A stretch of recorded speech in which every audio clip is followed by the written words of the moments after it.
Hey everyone, back again to discuss or to continue discussing Adam Smith's The Wealth of Nations, and this episode is going to cover Book 2 and Book 3. So, if you're jumping into this for the first time, just know I've covered Book 1 in the previous episode, so go and listen to that first. Now, before jumping into it, if you want to follow me anywhere other than here, you can find me on Instagram at theory_and_philosophy or at Twitter at David Guigno if you want to follow me on there for whatever reason. If you want to help me out, like, share, subscribe. If you're new here, welcome, welcome, welcome. I'm David. I try to explain philosophical texts in a way that makes them accessible to you. So if you're new, like, share, subscribe, comment. I'd love to hear from you. Tell your friends. Who knows, they might get a real kick out of this. If you want to help me out monetarily, you can do that via Patreon or PayPal, but obviously no pressure. And yeah. If you found this in podcast form, you'll be able to find it on YouTube, and on YouTube, I sometimes release videos to accompany my episodes here. Or if you found this on YouTube, you'll be able to find it in podcast form pretty much anywhere where you get podcasts where there shouldn't be any ads. And that's like a million times better, right? So go do that. And don't want to waste any more of your time with that. Here, let's continue on The Wealth of Nations with book number 2, titled On the Nature, Accumulation, and Employment of Stock. Now, stock here, by stock, he's referring to the wealth in terms of capital, materials, labor, your tools, machinery, whatever. And this is the primary focus of this book. So before the introduction of the division of labor, in a society that was based on subsistence, there was little desire to actually accrue stock or to accrue certain supply or your stockpile, because all you were trying to do was provide for yourself and probably your family. And then with the introduction of the division of labor, suddenly people became dependent not only upon themselves or the people immediately around them, but upon a whole host of other people, because their needs were suddenly being met in the market, which meant that they were dependent upon not only the person or people making a product, but also the people transporting the product, the people selling the product, and so on. So now there's a whole lot more people involved in supplying for others. But here we have another chicken and egg situation again, in which stock was essentially required to form the division of labor. But then again, it seems to be that it's necessary for there to be a division of labor for the formation of stock to occur at all. But in any case, he doesn't really answer this or solve this problem. He says that in any case, the quantity of stock is going to determine how widespread the division of labor will be, and just how powerful and prominent it will be. Where if you have more stock, you're going to be able to employ more people to do these kinds of jobs. You're going to be able to draw upon more resources that's going to make the division of labor that much more effective and productive. So stock can be broken into two broad groups. So there is that which will produce revenue, which is capital, and then there's that which is for personal use. So there's capital in terms of stock, and then there's just what you're just immediately going to use for yourself.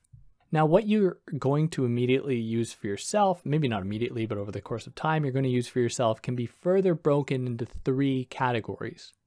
So in terms of stock that you're using for yourself, there can either be that which you intend to immediately use, like if you buy a burger, you're going to use it, or if you buy paint and you're using it to paint your house, it's just something you're just using for yourself. There's also that stock can take the form of revenue that you're going to use to then buy something for yourself. That is, this is revenue that you're not going to be putting into your business or into your wages or into anything else that is going to earn you more capital. It's just something you're going to use to spend on paint or draperies or, a new comforter or whatever. And then there is stock that you already have, like chairs, your house, furniture, things that are going to wear out with time that you're using that aren't bringing you more revenue in the long run. Now, capital is that which can be spent back, is being put back into yourself in terms of the machinery you own or the wages you're spending that will make you more money at the end of the day, that is going to be used for production. And that can be broken into 2 possible forms. There's either fixed capital or circulating capital. Now, fixed capital is the capital that is in the form of like machinery that isn't going anywhere. It's something that you've bought, and now that you own it, it's something that's going to continue making you revenue. It's going to continue generating profit for you. Now, by contrast, there is circulating capital, And that's capital that you're going to always have to be spending on, like labor, that you won't have forever, that is going to go away depending on who's going to pay it more. And so you have these two, they aren't competing, but you have these two forms of capital that people can make profit from. So in some industries, there might be a heavier emphasis placed on fixed capital versus circulating capital. Like fixed capital is more prominent within manufacturing than within like trading. So some merchants are just going to buy something from someone else with their circulating capital, with their cash. They're going to buy an apple from someone else for $1, and then they're going to sell it themselves for $1.25 or whatever. So they're making money not with any fixed capital, with something that's constantly going to be earning money for them that they own, but just by the distribution and the circulation of capital itself. Now, these types of revenue extend beyond just individuals they extend beyond to society at large. So within society, there's going to be a general stock for consumption that doesn't generate revenue. There's going to be fixed capital stock like machinery that yields revenue. And then there's going to be circulating capital like money or goods sold for revenue. And these are the kind of three broad forms that stock can assume it's going to generate or not generate revenue. And so although there might be more of an emphasis on fixed capital in some domains, like manufacturing, for example, they are dependent upon one another to some extent. That is, you can't actually make profit unless there's such a thing as circulating capital that can be acquired through trading, right? So you can't actually sell anything from what your fixed capital gives you unless there was circulating capital that you could sell it for. So over the course of time, the amount of money that someone makes because of fixed capital in the form of like machinery, for example, might actually go up, but that doesn't actually say anything about the real value of what it's yielding, because as the nominal value of the money you're actually getting goes up, so too might be the cost of other things, and so it might not actually mean that your value has gone up. And likewise, the value of the actual money is going to be determined by the cost that it requires to actually bring that money to market, like to actually ship gold from other parts of the world or from mines or whatever to bring it to market is also going to have an effect on what you can buy or how much gold is going to be paid for whatever it is you're producing. Now, this kind of changed with the introduction of paper money because that was much easier to produce and much easier to transport. Now, the emergence of paper money, I think, can be explained as follows, where some people saw it necessary to kind of contain and to protect gold. And so there were these institutions erected that assumed the form of early banks that served as places that held your gold, and they would give you a kind of paper IOU or like a sign of how much gold you had in the bank that they could give to you, and then you could exchange for other things. So that gold determined the value of that paper money. It was directly attached one to the other. But with paper money, chances are it's only going to be recognized by the nation that issued it, that created it. So this was obviously before the time of any kind of conversion of paper money.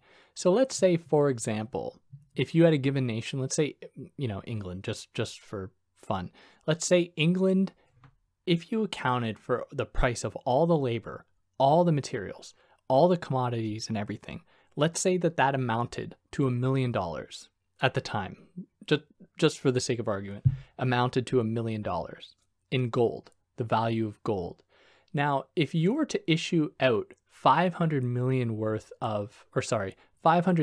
worth of paper money, you'd be confronted with pretty bad inflation because there'd be a lot more value going around than there is actually prices or actual things to buy.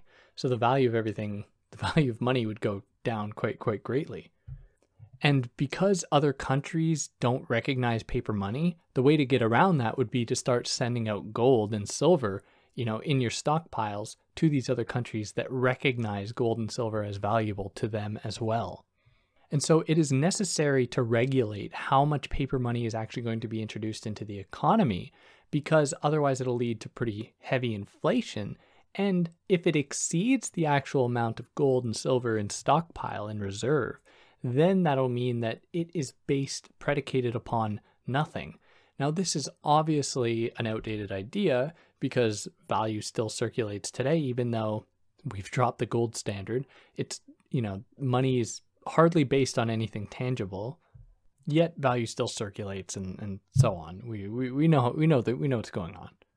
But he still maintains that this must be regulated so that the value of paper money, so that the occurrence of paper money does not exceed that of the occurrence of gold and silver.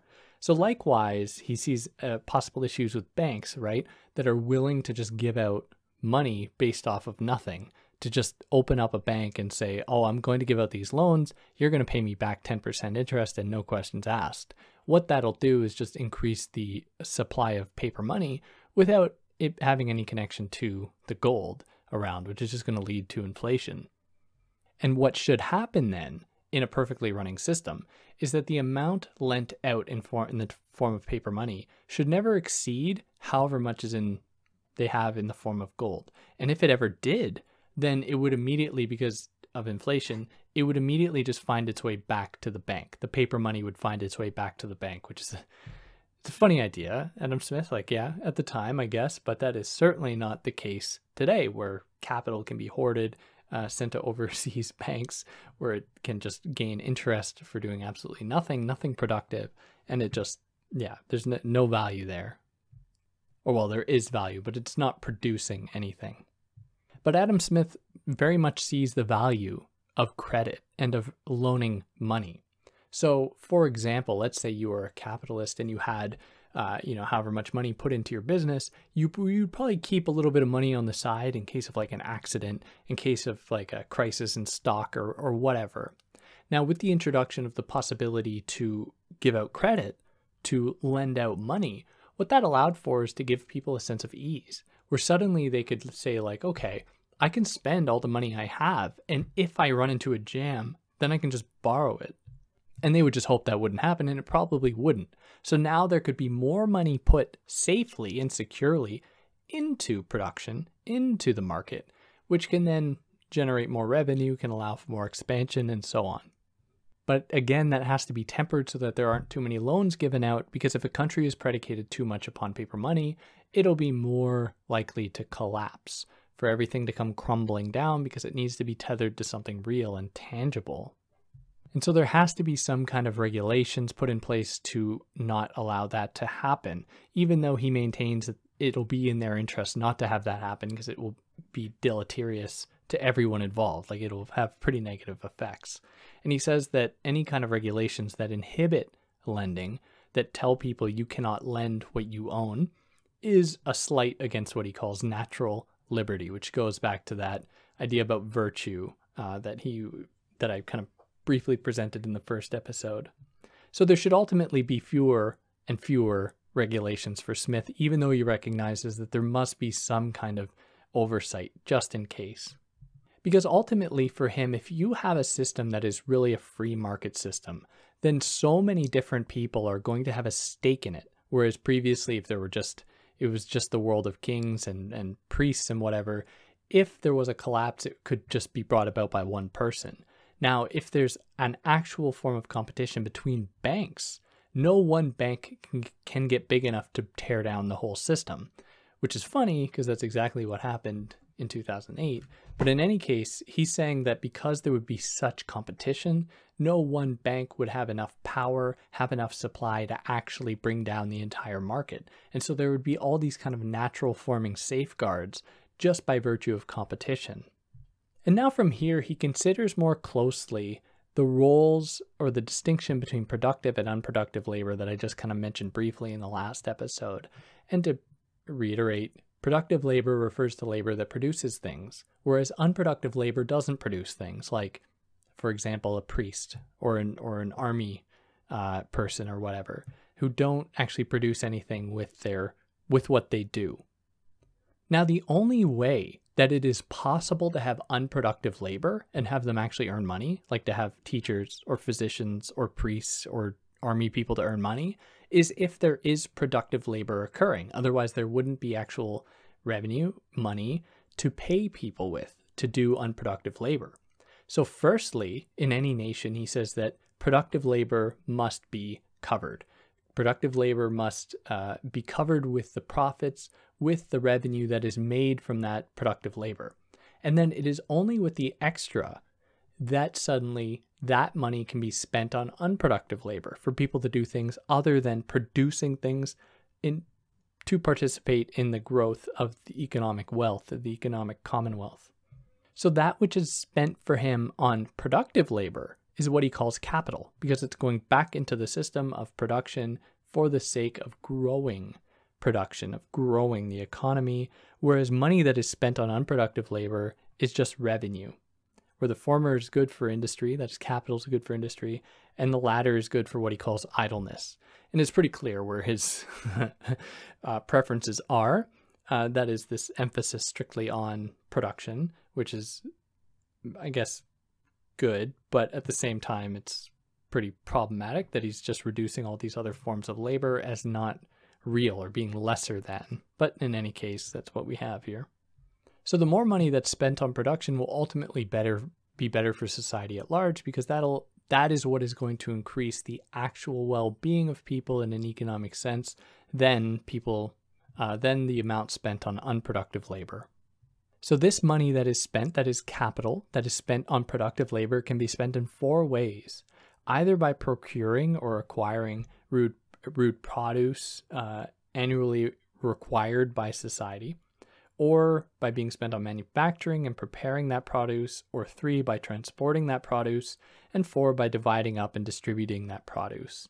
And all 4 of these are essentially what occur in the present economy, or in the contemporary economy that he was writing in. Now, between agricultural production and manufacturing and trade, agricultural production puts the most labor into action.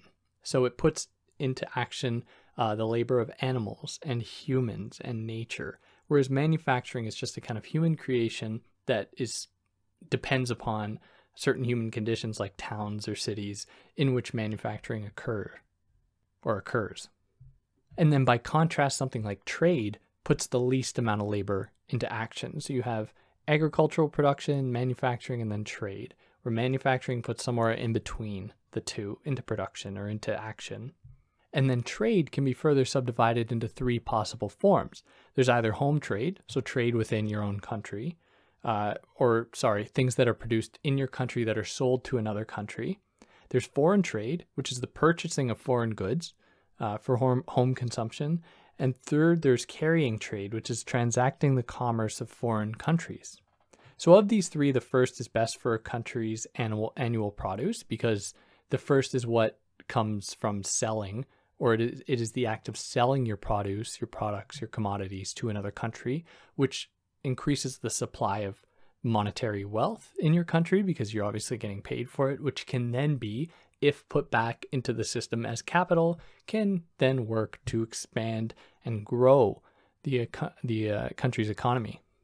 And foreign trade should almost only occur, though, when the needs have been met in the country itself, when the real cost of labor has been met, that is, when people have enough to eat and they can actually labor, not just in the dollar value that they're given, because that might not be enough, because the dollar value means actually nothing.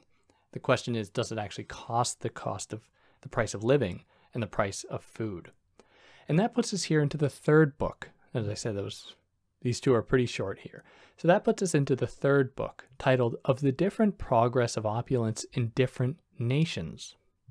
So a healthy country, in terms of its economy, is going to have a very cooperative relationship between its country, its countryside, in the farmlands, and in its towns. So between the town and the country is going to be a very strong relationship, where the rural areas generally will come first, but he's going to turn that over on its head in a moment, because the rural areas are often credited with supplying food for the towns, where you have food shipped in from the countryside to feed people in the towns. But in order for that to happen, it depends first upon the farmer's kind of willingness to expand. Because if the farmer is making enough for themselves and their family and maybe their small little community, why would they think about sending it more of it to make a profit somewhere else if their needs are already being met. Well, of course, they must have kind of predilection for, a taste for this possibility of making profit. Now, it is a certain kind of person that is equipped for that, and there is a historical condition that he lays out for this, that he credits this with. And he attributes this, in at least in one part of Europe, in England, I think, or in kind of, Western Europe, he attributes this to the Burghers, which were a group of people that started to gain autonomy from the power of feudal lords and stuff within various cities. And because they gained this kind of economic autonomy, they were able to accrue their own capital and wealth. And they saw lucrative business opportunities by cultivating land outside of the cities.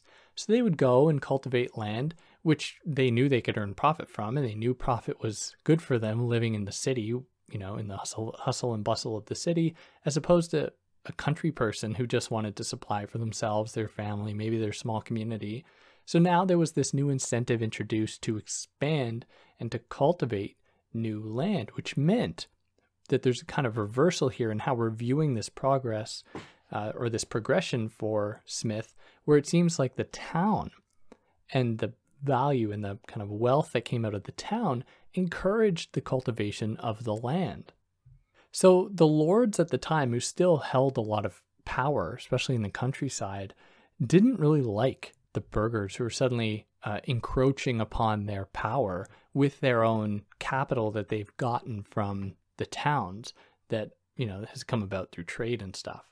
Now, if you're listening, if you have been listening, you'd probably say, well, how did they actually gain that capital if they had nothing to eat? They must have had to get stuff from the countryside first. Well, it comes down to geography to some extent, where Smith says that for the most part, cities are on rivers, and they're able to actually provide for themselves their own subsistence by drawing upon that river, by using the river as a means of transport, of trading food and stuff, and supplying for themselves then. So it seems like the expansion of the town came before, in part, the cultivation or the wholesale cultivation of the countryside. Now, the lords didn't like this because this was encroaching upon their power, encroaching upon their land. But the king at the time wasn't a huge fan of the lords, who were trying to form their own kind of like bureaucracy to some extent. And the king was on the side of these burghers, people who could then challenge the authority of the lords by accruing their own capital. So the towns encouraged more agriculture in the country in three ways: because they opened markets to sell produce, the people in the cities became richer and sought investments like cultivating land, and thirdly, towns introduced order and good government. Because there were more autonomous people, more people free from bondage, they could then therefore form their own governments that were not predicated upon the same kind of feudalism, archaic feudalism that was infringing upon their rights as humans. And this is certainly something that Karl Marx picks up on as well when he identifies that capitalism is by and large necessary to move people away from the traditions of the past into newness, to increase the stock of possible wealth for people, to increase knowledge, to increase literacy. All of these things did happen with the introduction of capitalism, and this is something that, like I said, Marx picked up on, but Smith does play this up quite a bit more than I think he needs to, but in any case. So there should still be this steady balance between agriculture and just commerce or manufacturing and trade, because agriculture is quite steady. It's something that the entire country can benefit from, and it supplies a constant supply of products that can then be traded. And so if a country moves away from, doing this work in terms of production on its land, if it stops cultivating its own land, then it will run the risk of running into not chaos, but crisis, because it won't have anything to fall back on in a time of, let's say, hyperinflation or anything like that. And that more or less covers book 3 here. And this is only about half of the entire Wealth of Nations. Next time I'm going to cover book number 4 and then book number 5. But yeah, if you listen this far, I'm happy about that. If there's anything I omitted that you think I should have included, I'd love to hear about it. If you like what I did, like, share, subscribe, tell your friends. Who knows, they might get a kick out of it. Leave 5 stars, a review on Apple Podcasts, and yeah, catch you next time. Take care.